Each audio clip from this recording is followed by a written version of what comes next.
Alors bonjour, effectivement, donc je suis Valérie.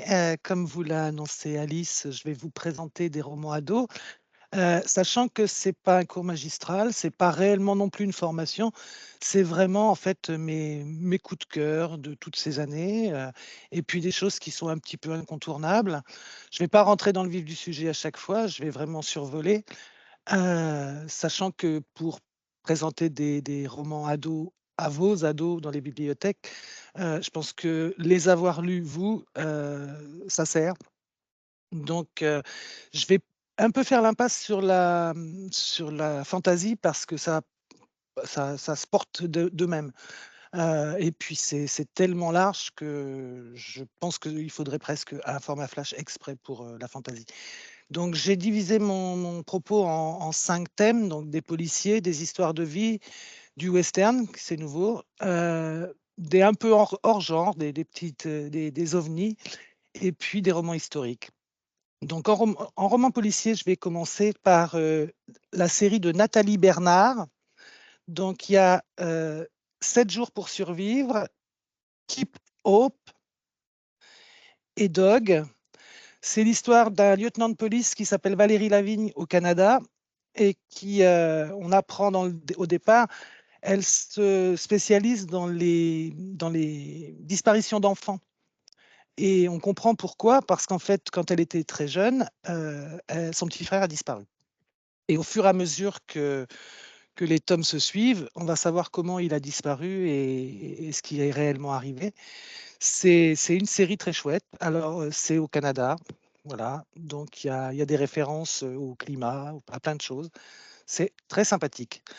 Dans les policiers aussi, alors là, on va continuer dans ça, c'est Danielle Thierry, une Française qui a été, dans la police et qui, son héros, c'est Anthony Marin, qui est capitaine de police et surtout avec sa fille aussi qui est adolescente. Donc, il y a des disparitions, il y a des choses très enfin des intrigues assez, sympathiques. Donc, on a l'impression que c'est des histoires différentes, effectivement, mais il y a toujours une référence à ceux d'avant. Donc il y a Cannibale au départ, il y a L'Ange obscur après, il y a Obsession et le dernier, Amnésie. Donc, Olympe, la fille du capitaine, marin, va évoluer au fur et à mesure, puisque dans le dernier, elle-même, elle rentre dans une école de police. C'est c'est noir, c'est, je pense, intéressant. Enfin, je crois que les ados vont aimer. Heu, alors je dirais la nouvelle reine du polar, américain, c'est Karen McManus. Alors il y a la série Qui ment, qui meurt et qui tue. J'en ai lu qu'un sur les 3, mais c'est intéressant. Alors le Karen McManus, elle est vraiment très enfin, c'est des histoires vraiment très tordues. Dans Lien de sang, par exemple, c'est l'histoire de 3 ados, 2 filles et un garçon, qui sont invités, sur l'île privée de leur grand-mère, où elle a un hôtel, où en fait elle possède pratiquement tout, et ils ne connaissent pas cette grand-mère, et eux-mêmes ne se connaissent pas les uns les autres. Donc on va apprendre ce qui s'est passé pour que leurs propres parents ne se voient plus et n'aient jamais eu envie de revenir sur cette île. Et en fait, on apprendra même que la grand-mère, c'était peut-être pas elle qui les a invités. Donc c'est vraiment très, très chouette. Donc il y a aussi Sauter ou mourir de Karen McManus et il y a Virée mortelle. Alors ça se passe quand même aux États-Unis, il y a quand même énormément de voilà, la vie à l'américaine, hein. Dans ce qui est absolument, moi je pense, incontournable, même si j'en ai lu qu'un sur toute la série, c'est Stephen King, qui c'est toute une collection chez Albin Michel. Alors, il y en a qui sont très fins, Donc, pour commencer, je pense que ça peut être sympa. Alors, c'est pas seulement policier. Il y a des intrigues. C'est quand même aussi du fantastique, hein. Stephen King, c'est pas non plus. Donc, je pense que pour un ado qui entre réellement dans une littérature qui pourra devenir après adulte, je pense que lui, il est parfait. Donc, il y a un tour, il y a le corps qui est un peu plus épais. C'est important, hein, l'épaisseur des fois chez les ados. Se dire, mon Dieu, qu'est-ce qu'on va. Donc ça, c'est très fin, hein. C'est chambre 1408. Il y a N, il y a le molosse surgit du soleil. Enfin, donc voilà, il y en a 11 pour l'instant. Et j'ai pris le parti, moi, à la bibliothèque départementale, de les faire sortir enfin, en suite. Enfin, donc voilà, en notice chapeau, comme nous on appelle, parce que j'avais testé avec une des bibliothèques qui en avait pris que quelques-uns et qui du coup m'a rappelé après en me disant il n'y en a pas d'autres. Les gamins, ils les ont lus, ont envie d'approfondir, enfin, de continuer toute la série. Donc, si vous voulez les emprunter, ben voilà, il y en a 11. Mais je pense que Stephen King, c'est incontournable. Dans le genre un peu fantastique, mais policier quand même, il y a un auteur français, Vincent Villeminot, qui a fait, alors il a fait pas mal de choses, hein. Il y avait Réseau, il y a plein d'autres trucs. Moi, j'ai beaucoup aimé La prochaine fois, ce sera toi. C'est la brigade la brigade de l'ombre. Donc, c'est l'histoire comment dire, une cellule de police avec un capitaine à sa tête. C'est tous un peu des bras cassés. Ils ont tous des choses dans leur vie qui a été compliquée. Et en fait, il y a un peu de fantastique dedans, du coup, parce que cette brigade cherche des ghouls, enfin des gens qui sont des gens normaux, mais qui, une fois, alors il y a une histoire avec la Lune, une fois par mois, deviennent dangereux. Donc, et il y a aussi une histoire avec son épouse et ses deux filles qu'il essaie de protéger parce qu'en fait, il est quand même aussi, il est menacé. Donc ça, Vincent Mininou aussi, c'est très chouette. Donc, on va passer plutôt aux histoires de vie. Alors, dans les histoires de vie, il y a John Green, évidemment, hein, tout le monde connaît parce qu'il y a eu Nos étoiles contraires, qui a été au cinéma, et puis énormément d'autres. Alors, je dis John Green.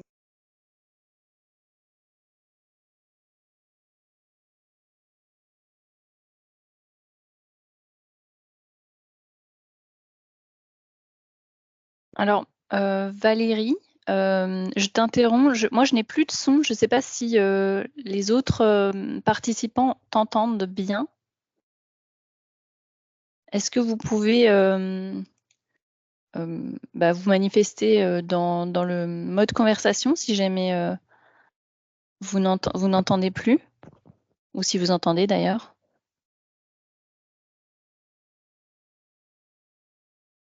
Ouais, il n'y a pas de son. Ah, alors, depuis mais quand? alors là, c'est bon. Là, je t'entends de nouveau, Valérie. Voilà, ouais. Une minute, ah bon, ça va. C'est Donc, bon. je ne sais plus à partir de quel endroit j'étais arrêté. Alors, Peut-être tu Vincent. venais de commencer à présenter John Green. C'est D'accord, récent, hein, c'est tout récent. d'accord, très bien. Merci Valérie. Excuse. Donc John Green, qui sait énormément bien, comment dire, retranscrire les tourments adolescents. Alors pareil, ça se passe aux États-Unis, donc, mais bon, un ado est un ado, hein. Par contre, je disais donc que j'avais aussi été extrêmement déçu par le dernier, Le Tortue à l'infini. Mais pour tout le reste, franchement, John Green, c'est incontournable au niveau des ados. Et puis, une américaine encore qui écrit très bien sur les tourments ados, peut-être plus pour les filles, c'est Sarah Dessen. Donc, il y a The Rest of the Story. C'est l'histoire d'une jeune fille qui a perdu sa maman et son père va se remarier, mais ça, elle est pas contre.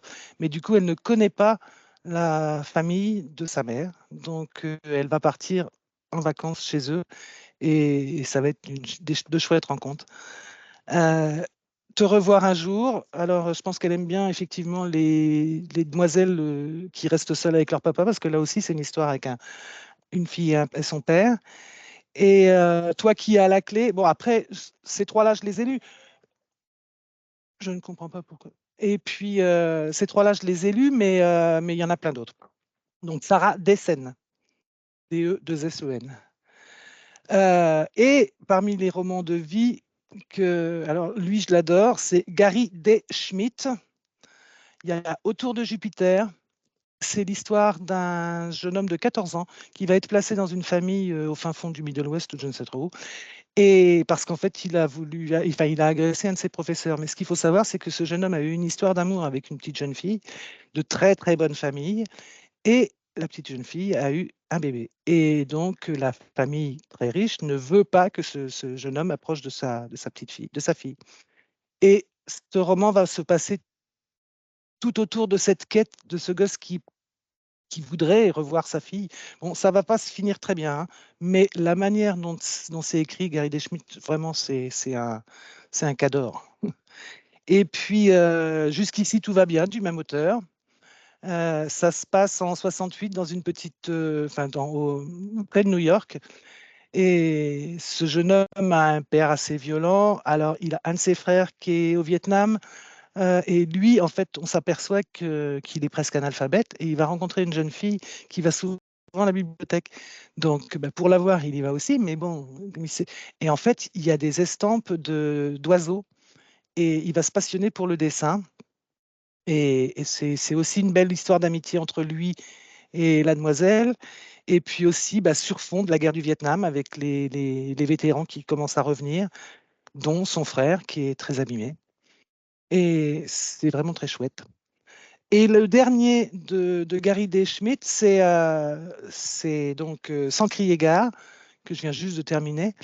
C'est l'histoire d'une jeune fille qui va rentrer en quatrième, qui vient de perdre son meilleur ami et qui sent le gouffre arriver. Alors le gouffre, on comprend que c'est la dépression qui la guette, et donc ses parents la mettent dans un pensionnat pour jeunes filles très huppé, et en fait, il va y avoir un peu elle va être mal vue, elle va avoir un peu de harcèlement, mais elle est tellement candide et elle est tellement joyeuse que la situation va se retourner. Et elle va rencontrer aussi un jeune homme qui a été recueilli par la principale du collège et qui, lui, a fui les gangs de New York parce que c'était un enfant perdu. Et alors, évidemment, effectivement, c'est un peu épais, mais c'est vraiment très chouette. Et puis, donc ça, c'est les romans de vie.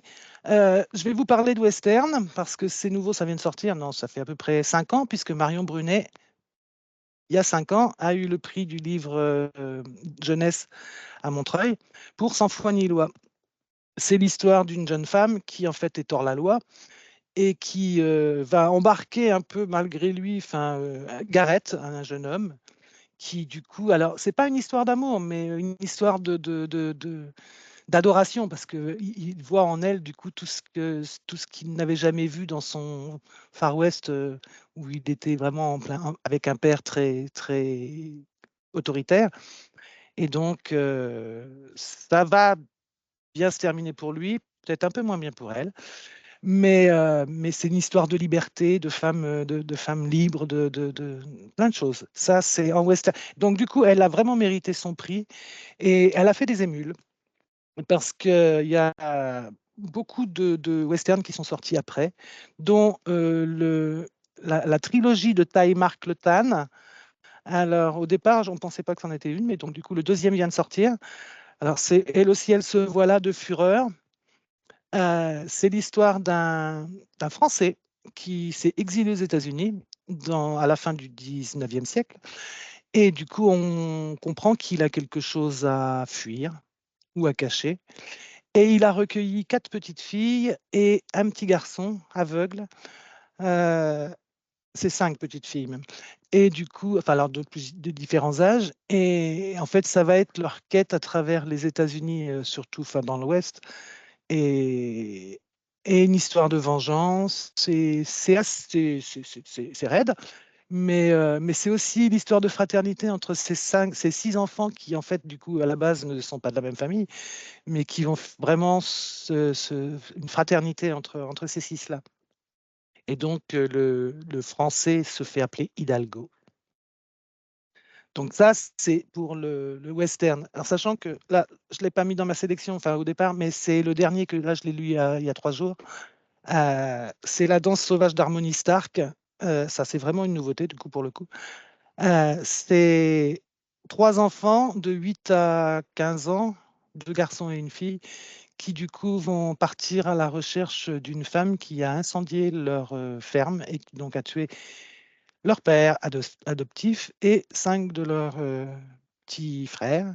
Et c'est quand on dit la danse, enfin quand Sigrid Baffert a intitulé La danse sauvage, oui, c'est vraiment sauvage. C'est même assez raide des fois. En hors genre, je vais dire, c'est des petites pépites qui sont des ovnis que je ne peux classer nulle part. Il y a des zombies dans la prairie de Chrysostome Gouriot. C'est l'histoire d'un gamin qui vient de passer, enfin, voilà, qui veut partir. Oui, il a passé son bac et du coup, il voudrait partir au Hellfest. Et sa maman ne doit pas être très prête à laisser partir son gamin tout seul au Hellfest. Alors elle l'emmène dans un autre, pour son anniversaire, dans un autre festival dans les Alpes, pas loin de là où habitent ses grands-parents. C'est un festival de punk à chiens. Et donc, du coup, quand il arrive dans la montagne, il a l'impression qu'il voit une marmotte qui le regarde sur le bord de la route en lui faisant un geste équivoque. Il dit, c'est pas possible, j'ai dû rêver. Et en fait, on va partir là-dessus. Et c'est un mélange de SF, de policiers. C'est plein d'humour. Ça va se révéler un peu sanglant. La fin, c'est un mélange comment, Game of Thrones ou je ne sais trop quoi. Enfin, ça part dans tous les sens. Et les marmottes sont vraiment tueuses, hein. J'espère qu'il y aura une suite parce que franchement, ça reste ouvert. Peut-être que l'année prochaine, il ira réellement au Hellfest et que du coup, le diable avec va le suivre. C'est chouette. Donc ça, c'est un ovni. Et il y a un autre ovni. Alors, je suis désolé parce que j'ai... Ah non, je vais l'enlever. Apocalypse, Rainbow Apocalypse de Tristan Valroff, que je ne connaissais pas du tout.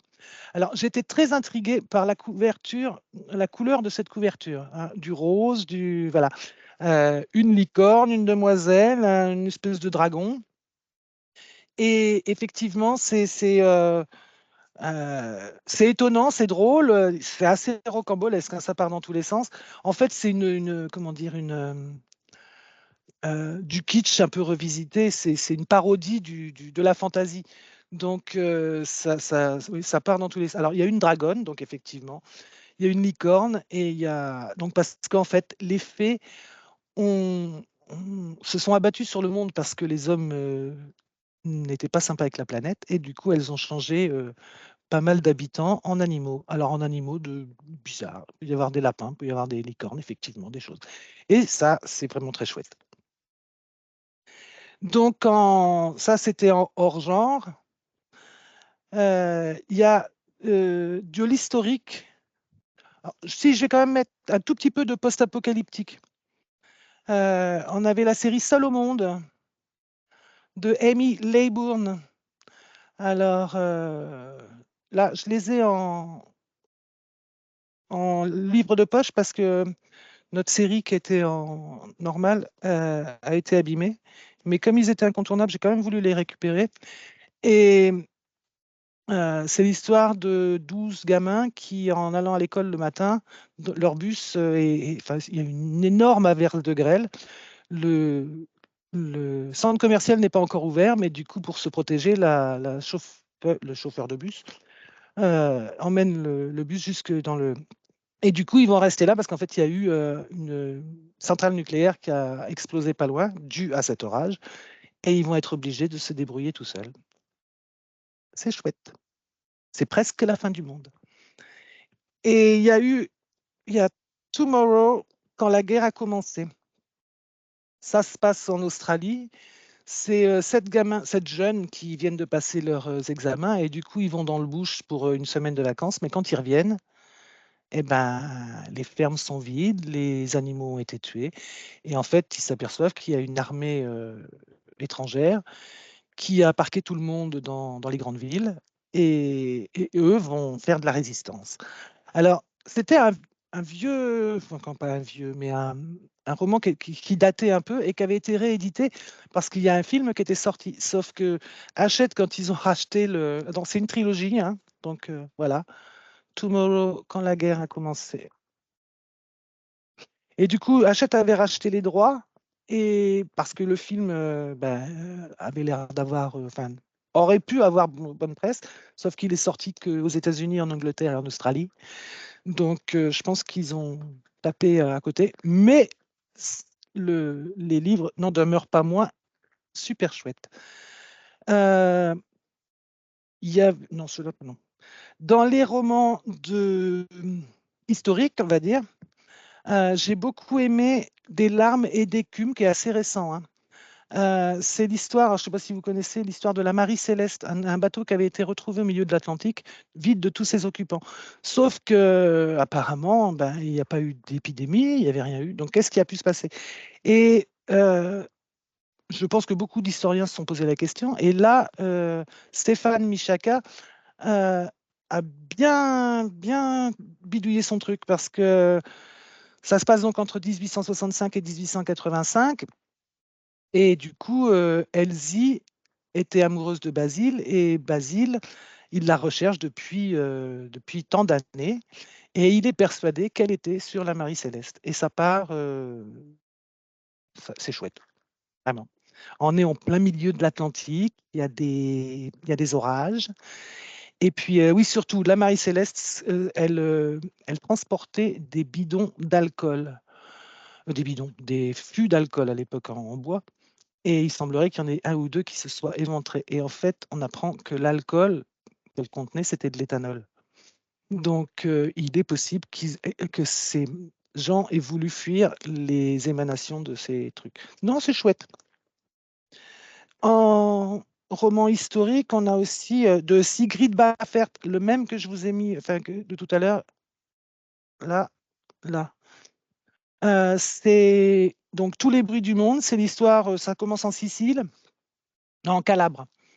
Et c'est une jeune fille qui a été déshonorée par, en gros, voilà, hein, elle avait un copain, il s'était promis de se marier, mais le jour où elle tombe enceinte, évidemment, le jeune homme se fait la malle. Donc le père, dans ces familles-là, lui dit, c'est tu le tues ou je te tue. Et donc du coup, ça va partir de là. Alors elle va quitter l'Italie après un séisme, donc, et elle va passer par la France et jusqu'aux États-Unis. Et c'est toute une partie de l'histoire. Alors, ça se passe en 1905, hein, donc c'est une partie de l'histoire à la fois de l'Italie, de la France et de l'émancipation d'une femme. C'est vraiment très chouette. Et alors, pour terminer, je vais vous parler de Ruta Sepetys. Donc, Hôtel Castellana et Si je dois te trahir. Alors, c'est deux époques différentes, c'est deux pays différents. Ruta Sepetys, il faut savoir que quand elle écrit un livre, elle a au moins 3 ans de matière derrière pour rencontrer des survivants ou rencontrer des témoins. Celui d'Hôtel Castellana, ça se passe à Madrid en 1957. C'est un jeune homme, Daniel, 18 ans, qui est américain, qui vient en Espagne avec ses parents qui doivent être diplomates, et il va se retrouver à l'hôtel, et comme il ne sait pas trop quoi faire et qu'il a une passion pour la photo, il a envie de photographier l'Espagne telle qu'elle est réellement. Et du coup, il va se lier d'amitié avec une jeune femme de chambre, mais il sent qu'en lui posant des questions, elle est toujours sur la défensive et il y a des choses qu'elle ne dit pas. Et en fait, on va apprendre que effectivement, sous Franco, l'Espagne n'est pas forcément si reluisante que ça. Et il y a une histoire avec des orphelins. Donc, il y a des choses dans l'orphelinat. Et en fait, des orphelinats en Espagne à cette époque-là, il y en a eu plein, sauf que les enfants n'étaient pas orphelins. En fait, c'était des enfants de républicains et on les a enlevés. C'est passionnant. On reste sur, ouais. C'est vraiment très chouette. Et donc, d'elle aussi, donc c'est Si je dois te trahir. Ça se passe en octobre 1989, sur à peu près 2 mois, hein, donc à Bucarest. C'est-à-dire, en fait, c'est la révolution roumaine, c'est le contre Ceausescu. Enfin, c'est surtout au départ donc le régime de Ceausescu. Il est compliqué ce gars. Et donc, avec la délation, la faim, la trouille, et puis ce début de révolte qui monte. Et donc là, c'est l'histoire de Christian. On lui dit, enfin, il est convoqué par la police secrète et on lui dit, ben, on sait ce que tu as fait. Et lui, il se pose la question, mais qu'est-ce que j'ai fait? Enfin, et donc, il est obligé, en gros, de collaborer. Et on va voir au fur et à mesure donc le mouvement étudiant et même de la rue. Et ça se termine donc sur cette révolution qui a eu lieu. Je l'ai donné à lire bonjour, à Sainte-Maure Minodora, qui est d'origine roumaine et qui, à cette époque-là, vivait là-bas. Elle a retrouvé beaucoup de choses qui étaient vraies, quoi. En fait, ça a vraiment été terrible.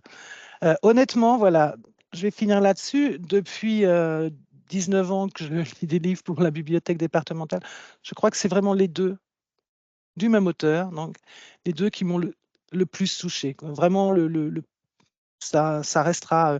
Et c'est vraiment le genre de roman qui, je pense, peuvent être lus à la fois par les ados et par leurs parents pour ouvrir sur des thèmes précis et puis pouvoir parler, quoi.